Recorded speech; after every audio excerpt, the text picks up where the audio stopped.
नमस्कार दोस्तों, आज हम लोग जानेंगे कि हमजा बुरहान का मौत के पीछे कौन है।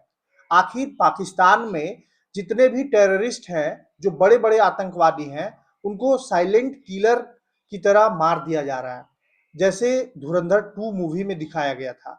आखिर कौन है इसके पीछे और क्या है कहानी? पुलवामा अटैक सबको याद होगा कि पुलवामा अटैक हुआ था, 40 जवान की शहादत भारत ने दिया था। पूरा देश गमगीन हो गया था। पूरा देश जो है, पूरा देश के लोगों को झकझोर के रख दिया था यह घटना ने। 14 फरवरी को वैलेंटाइन डे मनाया जाता है और पूरा 2019 से लेकर अभी तक और आगे भी ब्लैक डे सेलिब्रेट करता है भारत। पुलवामा में 40 जवानों की हत्या कर दी गई थी और वो हत्या इतना निर्मम था कि विस्फोट से किया गया था। जो बस में जवान सवार थे, उस बस के परखच्चे तक उड़ गए थे, जवानों के कुछ बॉडी तक उड़ गए थे। आप समझ सकते हैं कि कितना निर्मम हत्या था। और अगर आपको ये न्यूज पता चले कि उस हत्या के आरोपी जो हमजा बुरहान था वो मारा गया है, तो थोड़ा सा दिल में ठंडक पहुंचेगी कि सही हुआ। इस तरह के आतंक को जो अंजाम देने वाले व्यक्ति हैं, उनको इसी तरह का सजा मिलना भी चाहिए। हमजा बुरहान जो पुलवामा अटैक में शामिल था, उसको कल गोली मारकर हत्या कर दिए है और अनजान व्यक्ति हत्या की है। सीटीडी जो मुजफ्फराबाद के काउंटर टेररिज्म डिपार्टमेंट है, अब्दुल्ला कमाल नाम के आरोपी को गिरफ्तार किया है। अब्दुल्ला कमाल पाकिस्तान के वाह टैंक के रहने वाले हैं। कार्रवाई के दौरान आरोपी के पास से हथियार भी बरामद किया गया है। जांच एजेंसियों का यह पता लगाने में जुटी हुई है कि हत्या में इसी हथियार का इस्तेमाल हुआ था या कोई और संदिग्ध है या फिर दूसरे हथियार का इस्तेमाल हुआ था। हमजा बुरहान 2019 के पुलवामा आतंकी हमले में शामिल था, जिसमें सीआरपीएफ काफिले पर आत्मघाती हमला हुआ था, जिसमें 40 जवान शहीद हो गए थे। हमजा बुरहान को इस्लामाबाद के फातिमा स्कूल में दफनाया जाएगा। न्यूज एजेंसी पीटीआई के मुताबिक हमजा पर गुरुवार को मुजफ्फराबाद के एम्स कॉलेज के बाहर हमलावरों ने कई गोलियां चलाई, जिनमें से 3 उसके सिर में लगी।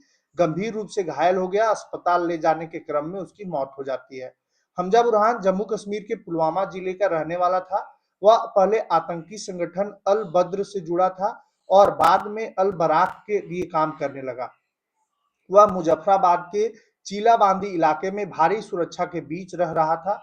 उसके पास कमांडो सुरक्षा, बुलेट प्रूफ गाड़ी और स्कॉट वाहन भी थे। भारत ने 2022 में उसे यूएपीए के तहत आतंकवादी घोषित कर दिया था। वह अबू दुजाना, अबू कासिम, बुरहान वानी और जाकिर मूसा का करीबी सहयोगी माना जाता था।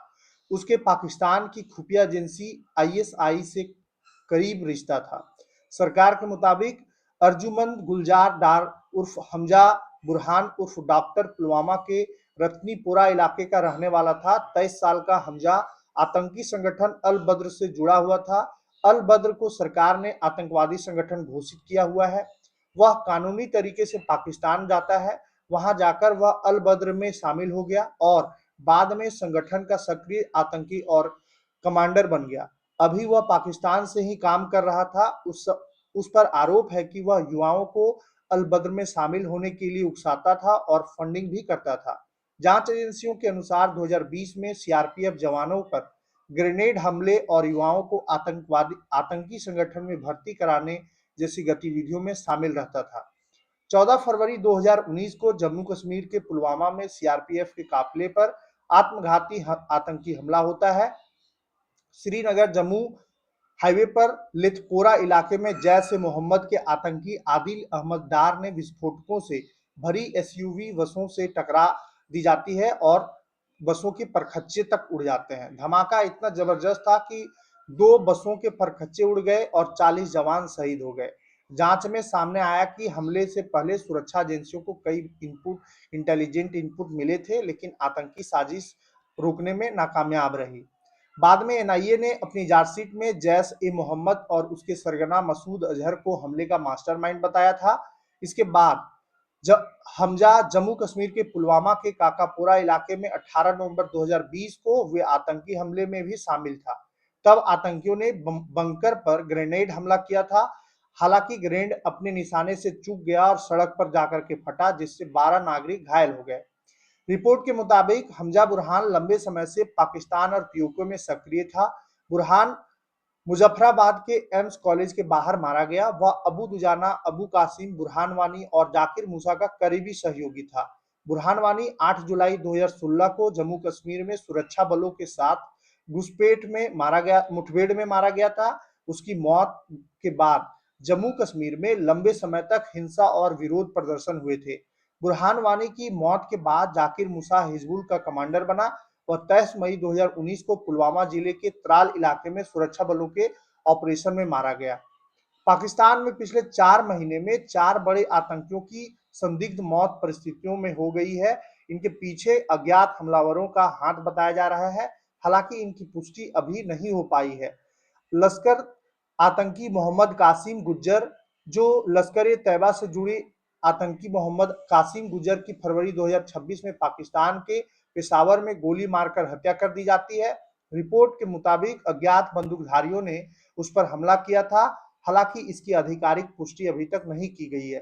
कासिम गुज्जर उर्फ सलमान सुलेमान को भारत सरकार ने 2024 में यूएपीए के तहत आतंकवादी घोषित किया है। भारतीय एजेंसियों के अनुसार वह कई आतंकी गतिविधियों में शामिल था और जम्मू कश्मीर में नए आतंकी मॉड्यूल तैयार करने का काम कर रहा था। उस पर आतंकियों को हथियार और फंडिंग पहुंचाने का आरोप है। दूसरा है जैश ए मोहम्मद कमांडर सलमान अजहर। 2026 में पाकिस्तान के बहावलपुर में जैश ए मोहम्मद के सीनियर कमांडर सलमान अजहर की संदिग्ध परिस्थितियों में मौत हो जाती है। रिपोर्ट के अनुसार वो एक हिट एंड रन जैसी घटना का शिकार हुआ। हालांकि कुछ मीडिया रिपोर्ट इसे टारगेट किलिंग बताया था। इसकी भी आधिकारिक तौर पर पुष्टि नहीं की गई है। सलमान अजहर को जैश ए मोहम्मद प्रमुख मसूद अजहर का करीबी सहयोगी माना जाता था। जैश ए मोहम्मद वही आतंकी संगठन है जिसे भारत, अमेरिका और संयुक्त राष्ट्र आतंकवादी संगठन घोषित कर चुके हैं। सलमान अजहर संगठन के ऑपरेशनल नेटवर्क और भर्ती अभियान से जुड़ा हुआ था। बहावलपुर को लंबे समय से जैश का प्रमुख ठिकाना माना जाता रहा है। लश्कर कमांडर शेख यूसुफ अफरीदी। पाकिस्तान के खैबर पख्तूनख्वा क्षेत्र में लश्कर ए तैयबा के कमांडर शेख यूसुफ अफरीदी की अप्रैल 2026 में अज्ञात हमलावरों ने गोली मारकर हत्या कर दी। यूसुफ अफरीदी को लश्कर ए तैयबा के बड़े नेटवर्क से जुड़ा माना जाता था। वह कथित तौर पर संगठन के लॉजिस्टिक्स और कम्युनिकेशन सिस्टम को संभालता था। रिपोर्ट के मुताबिक उसे हाफिज सईद का करीबी माना जाता था। हिजबुल मुजाहिदीन कमांडर सजाद अहमद। पाकिस्तान की राजधानी इस्लामाबाद में मई 2026 में हिजबुल मुजाहिदीन का सीनियर कमांडर सजाद अहमद संदिग्ध परिस्थितियों में मारा जाता है। मीडिया रिपोर्ट के मुताबिक अज्ञात हमलावरों ने उसे निशाना बनाया। हालांकि पाकिस्तान सरकार की ओर से घटना पर ज्यादा आधिकारिक जानकारी सामने नहीं आई थी। सजाद अहमद मूल रूप से जम्मू कश्मीर के बारामूला इलाके का रहने वाला था। कहा जाता है कि वह 1990 के दशक के अंत में पाकिस्तान चला गया था, जहां उसने आतंकी ट्रेनिंग ली। बाद में वह हिजबुल मुजाहिदीन के लिए फंडिंग, ट्रेनिंग और नेटवर्किंग जैसे काम संभालने लगा। वह पाकिस्तान से कश्मीर में आतंकी एक्टिविटी के कोऑर्डिनेशन में एक्टिव रोल निभा रहा था। हिजबुल मुजाहिदीन लंबे समय तक घाटी में एक्टिव प्रमुख आतंकी संगठनों में शामिल रहा और इस तरह से पाकिस्तान में जो आतंकवादी हैं उनको साइलेंटली हिसाब किताब लगा दिया जा रहा है। अब इसके पीछे कौन है?